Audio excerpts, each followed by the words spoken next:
Estás a 2.700 kilómetros de cualquier tierra firme.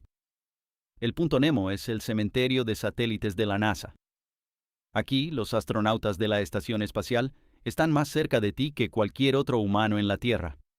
Durante décadas, creímos que era un desierto biológico.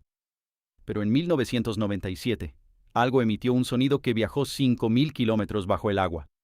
No fue una ballena, no fue un volcán. Fue algo mucho más grande. Estamos seguros de que solo hay chatarra espacial ahí abajo.